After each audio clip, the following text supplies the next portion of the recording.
At the end of this lesson, teachers will recognize the different forms of the be verb and will be able to identify the tense and function of each form of the be verb.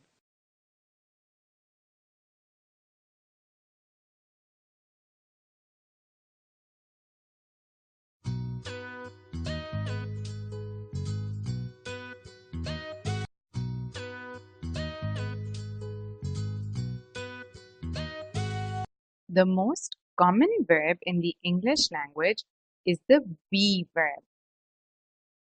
This verb can come in many different forms.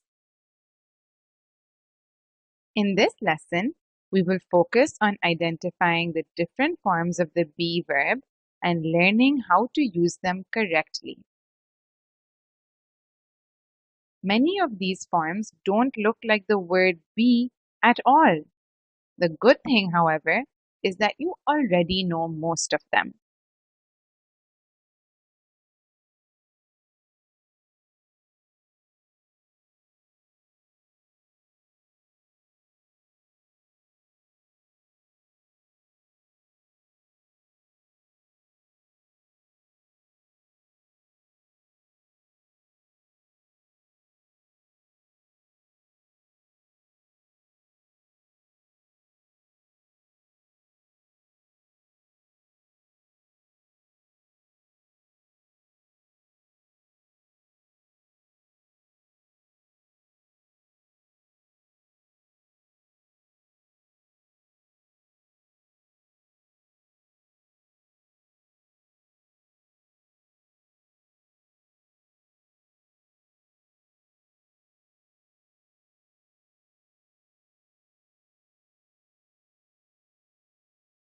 The be verb has many different uses. It can come alone as a main verb. It can come with another verb as a helping verb. Its past participle can be used for perfect continuous. Its ing form can be used for passive continuous.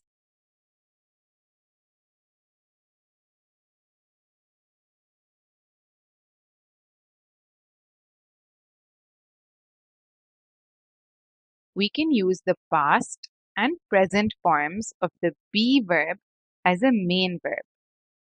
When we use the be verb as a main verb, it is called a linking verb. I am 30 years old. Samir is a wonderful actor.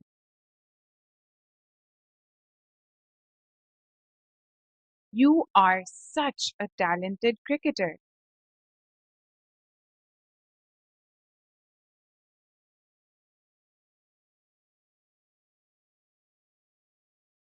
I was 30 years old when I got married. Samir was a wonderful actor.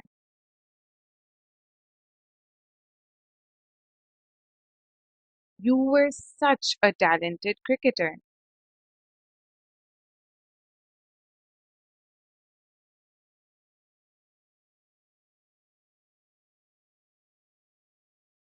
We can use the past, present, and future forms of be as helping verbs to show continuous tenses. When the be verb comes as a helping verb to show continuous tenses, the main verb ends with ing. We can use it for the past, present, and future continuous tenses.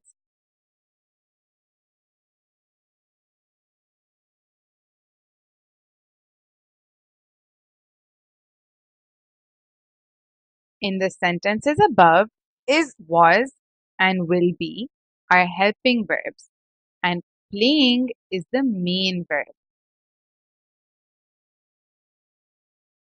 Note that playing ends with ing.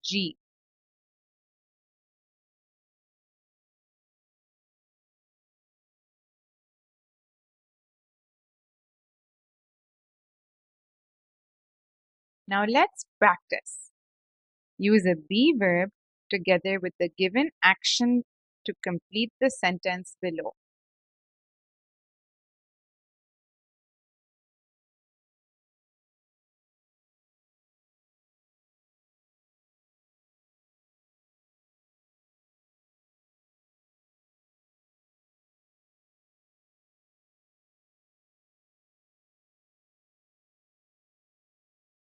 We learned earlier that two helping verbs sometimes come together before a main verb.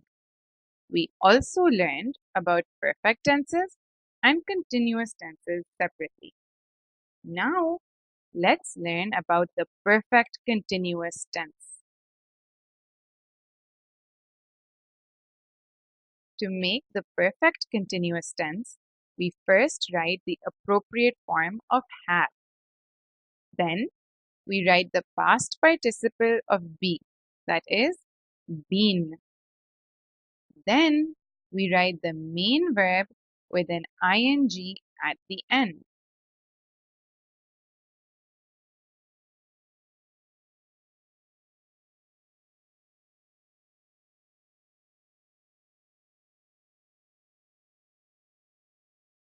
There are three perfect continuous tenses: past perfect continuous, present perfect continuous, and future perfect continuous. To make the past perfect continuous, we use had. To make the present perfect continuous, we use have or has. And to make the future perfect continuous, we use will have. In each of the tenses, we use the past participle of be, that is, been. Here are some examples of perfect continuous tenses.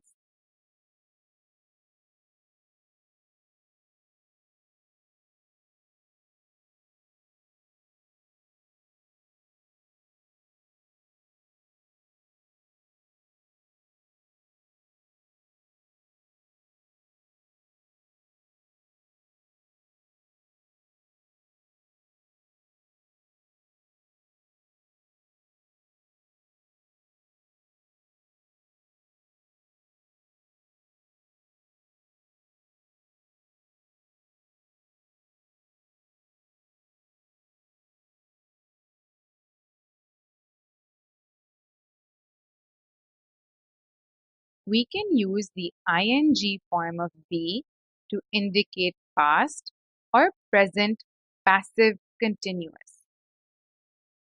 To make these passive tenses, we use a past or present tense be verb.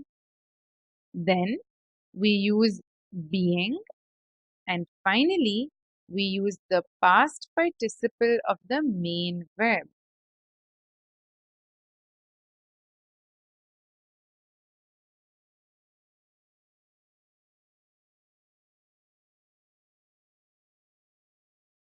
We use passive continuous when we want to focus on the action instead of the person doing the action. So instead of saying Fahad is writing the letter, we could say the letter is being written by Fahad.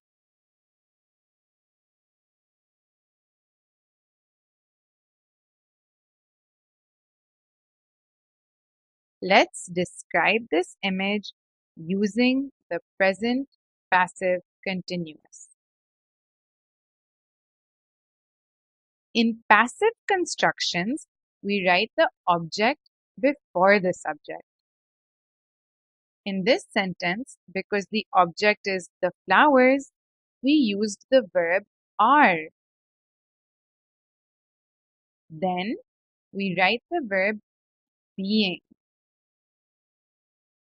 Finally, we write the past participle for the main verb, arrange. That is, arranged. The flowers are being arranged by Wajiha.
The children have already been introduced to many different forms of the be verb. At this stage, introduce it to them as one concept so that they begin to understand the different functions of the verb and to make connections between its different forms and uses. They are not required to know the perfect continuous and passive continuous tenses.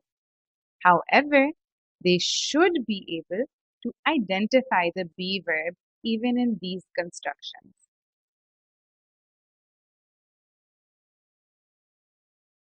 I dash Miss Sadaf. M.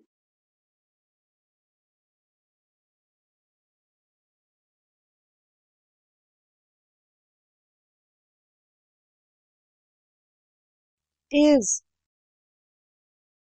Pay attention to the word yesterday. That is a clue for you. Was. Good.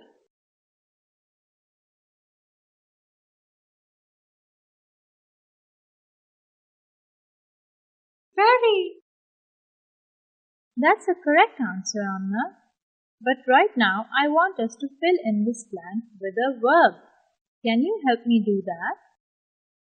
It starts with be. Being.